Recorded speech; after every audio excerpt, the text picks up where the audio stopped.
So there I was, 24-year-old me, smack in the middle of what feels like the biggest family drama of my life.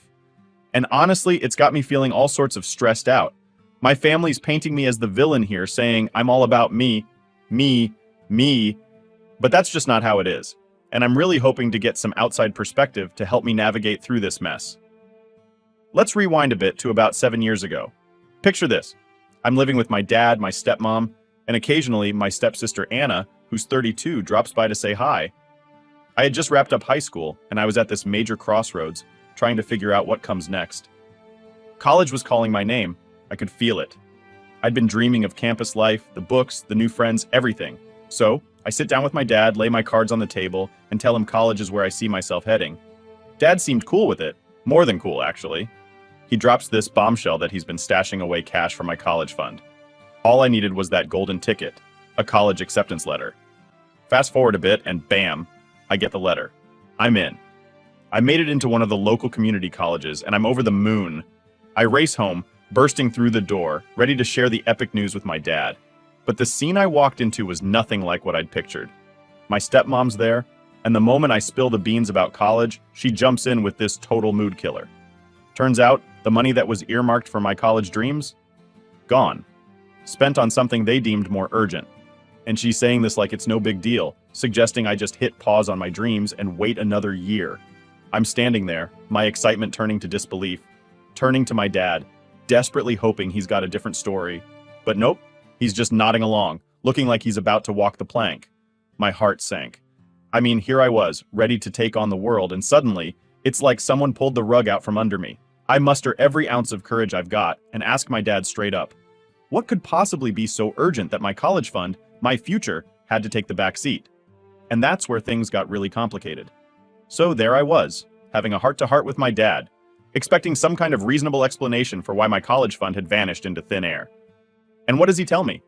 They handed over all that cash to Anna, my stepsister, so she could upgrade her living situation. Like, seriously? Now let me paint you a picture of Anna. She's from my stepmom's previous adventure, before she hooked up with my dad. And Anna? She's always been kind of a wild card, to the point where she didn't even finish high school because she was just too out there. Fast forward to the present, and Anna's 25, about to welcome twins into the world, making it a grand total of 4 kids, all with different dads who've basically ghosted her. When I found out they used my college savings for her, I was floored. I couldn't keep it in. I told my dad straight up that what they did was straight up unfair.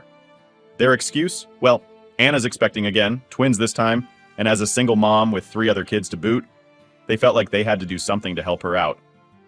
I'm standing there trying to wrap my head around this logic, asking my dad how in the world they could think this was more important than my future, my dreams of going to college.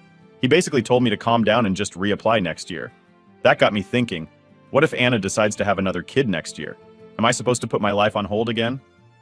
Dad didn't have anything to say to that, leaving me even more frustrated. So I spent that whole night just letting it all out, crying because I felt so betrayed. They were so set on making Anna's life a bit easier that they didn't think twice about throwing my plans and dreams under the bus. But lying there, feeling sorry for myself, wasn't going to cut it. I knew I had to do something, especially since I nailed my final exams. That's when it hit me. Why not look for colleges that offer scholarships? I was determined not to let this bump in the road stop me. I started searching for any and every scholarship opportunity I could find. I was ready to take my future into my own hands and not let anyone else dictate what I could or couldn't do. So yeah, that's the game plan. I'm going all in, chasing those scholarships and making sure I get to college, come what may.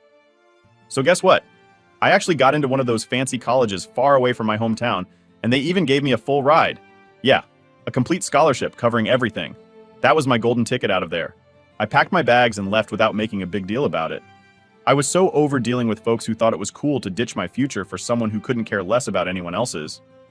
After I took off, my dad tried to call me a couple of times, but honestly, I was like, nah, you should spend that time with your precious grandkids instead. I was totally fine with just moving on and not looking back. Fast forward 7 years and a lot has happened. I finished college, landed a pretty sweet job in the same state I went to school in, and worked there for 3 years. But get this, just last month, my company decided to send me back to my home state to work at our main office. Talk about a full circle, right? I got everything sorted and moved back last week. Now here's where things get interesting. Just a few days after I got back, my stepmom hits me up, using my uncle's phone because, yup, I had blocked her number years ago. She drops this bombshell on me. Anna left her kids, who are now 6, 9, 10, and 12 years old, and they haven't seen her since she bounced. My stepmom's trying to pull me into their mess, saying they need my help with the kids. I was like, hold up, what? You're kidding, right? She goes on about how my dad's retired now and she's not working, so they're struggling to take care of the kids and want me to take them in. I couldn't believe what I was hearing and shut that down real quick. She tried to guilt trip me, calling me heartless and wicked for saying no, but I clapped back, telling her I'm doing way better than her daughter, who ditched her own kids. I even asked her, would you be asking Anna to take in kids if the roles were reversed and I was the one who left? She didn't have much to say after that. So yeah, that's the drama I'm dealing with right now. After everything that's happened, it's like I've come full circle, but now I'm the one they're trying to drag into their mess. But I've learned a thing or two about standing my ground, especially when it comes to family drama that tries to pull you back into the chaos you worked so hard to leave behind. So here's the deal. I had this convo with my stepmom where I was like, look, if my dad can go ahead and blow my college fund on Anna thinking he's doing the noble thing, that's his choice. But me? I'm not about to play superhero and take in a whole crew of kids that Anna, who hasn't exactly been Mother of the Year, decided she couldn't handle. I was super clear that Anna had already tried to wreck my future once with her drama, and there was no way I was letting her or her mess up my life again. Let's be real. Anna probably took off because she knew having a bunch of kids would make her dating life pretty much non-existent. I straight up told my stepmom to stop calling me and maybe try to track down Anna instead, to maybe knock some common sense into her. Then I was wondering, does this make me the bad person in this story? But then, out of nowhere, my dad gives me a call a few days later. He actually said he was sorry for pretty much ghosting me all those years, not even bothering to check in while I was battling through college on my own. Hearing him say sorry, and I mean really mean it, kind of hit me hard. So I decided to let go of the past and forgive him. Now flipping back to the whole Anna saga, she tried to pull a fast one by bringing this dude home, telling everyone he was ready to put a ring on it. But here's where it gets juicy. The kids come home, super excited to see their mom, and everything just explodes. My stepmom, without thinking, spills the beans to the guy about Anna being a mom. The guy freaks out and hits the road. Now, Anna and her mom are in this epic fallout, with Anna blaming her for her ruined love life. And my stepmom? She's totally clueless about why she's getting all the heat and just wants Anna to take her kids back already. Meanwhile, I'm over here making plans to find a chill spot for my dad to live, far away from this whole soap opera. I figured it's the least I could do for him, considering all the past drama. As for my stepmom and Anna, I'm done. I'm just focusing on making sure my dad gets to enjoy some peace for once. He might not have been perfect, but at the end of the day, he's still my dad. So am I the jerk? Story 2. So here's the thing. My wife and I had been together for a whole decade, and then, out of the blue, she cheats. Picture this. It's just a regular Thursday afternoon. I had come back from work, hopped in the shower, and was just chilling in bed next to my wife, trying to shake off the day's stress. She had a shift coming up soon, so she got up to get ready and headed into our master bedroom. I'm just lying there, scrolling through TikTok, not thinking much of anything, when I get this text from a number I don't recognize. The message is asking if I'm me, using my name and everything. I'm like, yeah, that's me. Then they ask again, making sure they've got my full name right, and I confirm. That's when they drop this bomb on me, saying they're really sorry, but they've got to tell me that my wife's been cheating on me, and they've got text to prove it. This person sends me screenshots of conversations where my wife is talking to someone about how she's got this coworker who can't seem to keep his hands to himself. She's joking around, saying she's created a little monster, and talking about how she'd never go for a coworker, especially one who's married. But then, oops, turns out she's been having an affair with some random guy and even bragging about it to him. She's in these texts, telling this guy that if they lived closer, she might have taken things further. So yeah, I was completely crushed. We've been married for 9 years and together for 10. We've got 3 amazing kids and had built this whole life together. When I read those texts, I just lost it. I was a complete emotional wreck, trying to process how everything we had built was just falling apart. So I decided I couldn't just sit on this. I needed to talk to her about it straight up. I asked her to step outside for a chat and laid it all out. Her first reaction? Total denial. She's like, "You're out of your mind. There's no way I'd ever do something like that." But I was ready. I told her I had the screenshots, the proof, and it was time for her to just be honest. You know, she has this particular look she gets when she's caught in a big fat lie. And right then, she was practically wearing that look like a Halloween mask. From the messages I saw, she fessed up to messing around with one guy physically, and then there was some flirty stuff with another. That's as far as she would go. But in my head, I'm thinking, If she's copping to that, what else is there? What other secrets is she too embarrassed to spill? I've always been super clear with myself, and with her too, that cheating is a deal breaker. I used to say I'd drop her in a heartbeat if it ever happened. But now that I'm actually facing this mess, it's way harder than I ever thought it'd be. She's my wife. I meant every word of those vows I took. If I could just believe she was truly sorry and knew for sure this wouldn't happen again, I'd be willing to forgive. But how can I? The trust is shattered. Believing anything she says now just feels impossible.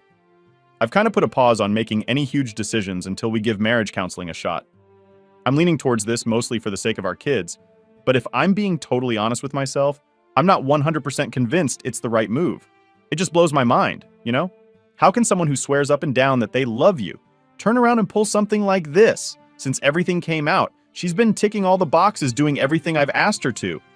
But I'm stuck here wondering if that's ever going to be enough to patch things up.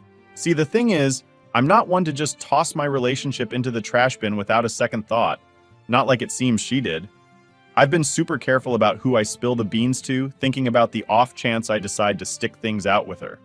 My family's already not exactly her fan club, and if they got wind of this, well, let's just say it wouldn't be pretty. But part of me, a big part, wishes I could just scream about all this from the highest point I can find, instead of feeling like I've got to keep it all under wraps. I'm all over the place emotionally right now, like a blender set on high without a lid. There are so many feelings happening all at once, and trying to figure out which one to actually listen to is like trying to catch smoke with your bare hands. Dropping all this here, I guess, is part vent, part plea for a bit of wisdom or guidance from anyone who's been in these shoes or even just has an outside perspective. I get that nobody else can make this call for me, but man, any sort of help in untangling this huge knot of emotions would be seriously appreciated. Big thanks in advance to anyone who takes a moment to weigh in. Story 3. My sister's got this 7-year-old kiddo who, well, still rocks diapers once in a while. It's not like an all-the-time thing, but he has his moments, you know? And he's got autism, which probably plays into this whole diaper deal. On my end, I've got a little squad of my own with a 9-year-old leading the pack, and 2 munchkins trailing behind at 4 and 2. So my sister and her little dude are crashing with us for a bit. Her apartment's kinda in a mess because of a fire that went down a few floors up from hers.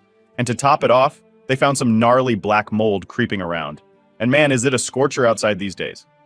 Last summer, my hubby decided to go all out and popped up this massive pool in our backyard. It's like we've turned into the neighborhood hotspot with all the kids diving in and out of our place to cool off. Their folks are pretty awesome too, lending a hand with keeping our yard looking nice and sometimes grilling up a storm. My sister and I, well, we've had our moments. Like, she's had some oddball requests for her son's meals or got iffy about me breastfeeding near him. But hey, we sorted all that out. Now here's where it gets a bit sticky. My nephew's been back to wearing diapers lately, and my sister's got this idea that our house should be a no-go zone until he's all about that underwear life again. I wasn't having any of it. I mean, if she's that worried about him feeling embarrassed, she could just keep him chilling upstairs. It's way too hot to keep all these kids cooped up inside away from the pool. They gotta have some fun without melting into puddles. My sister's getting all worked up because her son's feeling left out, especially since he can't splash around with his cousins. But here's the thing. I can't just put one kid's situation over the fun and safety of all the other kids, right? She's throwing around words like I'm not being understanding enough and that I should make special arrangements just for him. But I'm like, hold up, he's not my kid, and it's not like the other kids are gonna make a big deal over his diaper situation. She's pretty upset with me, and my husband's kind of thinking maybe we could close off the pool for just family for a day or so. Makes me wonder, am I being unreasonable here? Story 4. My sister, who's 35, and she kind of sees herself as this top-notch housewife. She's got a couple of kids who are still in middle school, and she's all about that stay-at-home mom life, looking after them and her 5 dogs. Her hubby brings home the bacon, so she's totally dedicated to managing the house, whipping up meals, looking after the kids, you know, all that home stuff. Now, the thing my sister is super proud of is her cooking. She's always trying out new recipes and gets a real kick out of cooking for other folks. But here's the kicker. She's not exactly the culinary genius she thinks she is. Plus, her kitchen habits are, let's just say, not exactly up to code. We're talking hair everywhere because she never ties it back, hands that don't see the sink as often as they should, and, oh, the dogs are pretty much part of the kitchen crew. Our family always goes on about how amazing her food is, but honestly, just thinking about how it's made gives me the heebie-jeebies. I've gotten pretty good at dodging dinner invites, usually saying I'm slammed with work or not feeling peckish, which isn't a total lie given my job's pretty exhausting. So this one time she throws a dinner party to celebrate her husband's big job promotion, and it's one of those moments where saying no just isn't an option. Their place has this open plan vibe, so the kitchen and dining area are pretty much one big room, which means I had front row seats to the whole cooking show from my spot at the table. And man, it was a sight. Her hair was doing its thing, loose and all over the place, and she's wearing this massive knit sweater while she cooks. But it gets worse. I caught her doing the old finger-licking trick after, a quick scratch, then cuddling her dachshund right there in the kitchen. And just when I thought I'd seen it all, she plops the dog right onto the counter next to the cutting board to grab something, and the little guy starts going to town on the hamburger meat she left out. I was so grossed out, I spent the whole dinner trying not to look like I was about to lose my appetizer. Obviously, I didn't touch my food and just stuck to making chit-chat. She definitely picked up on it, though, so when my sister noticed I was just pushing my food around and not really eating, she hit me with the big question, why aren't you eating? At first, I tried to dodge it, throwing out excuses like, oh, I'm just not feeling all that hungry, trying to keep things light. But eventually, the truth just kind of bubbled up, and I had to be real with her. I told her, as gently as I could, that the way she cooks is kind of yuck. Like, not to be mean, but it's not exactly clean cooking we're talking about here. I mentioned the whole deal with her letting her hair fly all over the place and dipping her fingers into the food without washing them first. Man, did that hit a nerve? My sister was totally taken aback. She just started crying right there and then, telling me how hard she works on these meals, and here I was, calling them dirty. She even threw out there that maybe I was just jealous because I don't have a family of my own to cook for, seeing as I'm flying solo without kids. That's when I kind of lost my patience, and told her I was done with this conversation, that there was no way I was going to eat food that made me feel uncomfortable, and I just left. Her and her husband didn't let it go, though. They blew up my phone all night, telling me I was way out of line, making a mountain out of a molehill about the food situation, and that I really hurt their feelings. They kept saying the food was fine, no hair, tasted great, but how would I even know since I didn't try it? And yeah, I do feel bad for making her upset, but she asked me straight up why I wasn't eating, and I just gave her the honest answer. Just to clear things up, it was just the three of us there, me, my sister, and her husband. No big family dinner or anything. So now I'm sitting here wondering, was I really the bad guy for just speaking my truth? Last story. Am I the jerk for not helping my sister with her sick kids while she took her husband to the ER? My sister, who's 30, and her hubby have this big family with 5 kids. Now me? I'm 22 and totally not into the whole kid scene. Like, hanging out with kids just doesn't do it for me. I pretty much keep my distance from my nieces and nephews. And that's totally by choice. I'm all good with it. But here's the drama. The entire family, all 7 of them, caught the coronavirus, which is rough because it's been hitting them hard for a whole week. So, her husband got super sick, like dangerously dehydrated, and needed to rush to the ER. My sister calls me up, hoping I'd watch their 5 kids while she took him. I was like, no way, and suggested she either call an ambulance or hit up her mother-in-law to help out instead. I mean, those sounded like solid plans to me. She tells me she doesn't want to bug her mother-in-law and that they can't swing the cost of an ambulance. That got me wondering, why is she cool with dumping 5 sick kids on me, but thinks asking her mother-in-law for a lift is too much? She said she was feeling rough too and needed a break. I wasn't having it, so I just hung up and went about my day. Then, out of nowhere, my mom, who's way out across the country, calls me up angry, saying I should have stepped up to watch my sister's kids. But come on, that ask is way out there. I've never even babysat a single kid before, let alone changed a diaper. How am I supposed to handle 5 sick kids, 3 of whom are still in diapers? In the end, the mother-in-law took the husband to the ER, and now my sister's going around telling anyone who'll listen that I'm the worst. But here's the thing, we barely even talk since she had her kids, and she didn't help me out when I needed it, like when I was moving into my college dorm. So I'm sitting here thinking, why should I be expected to jump in and help with such a huge favor when she hasn't been there for the small stuff? Am I really the bad guy for saying no to watching my sister's kids?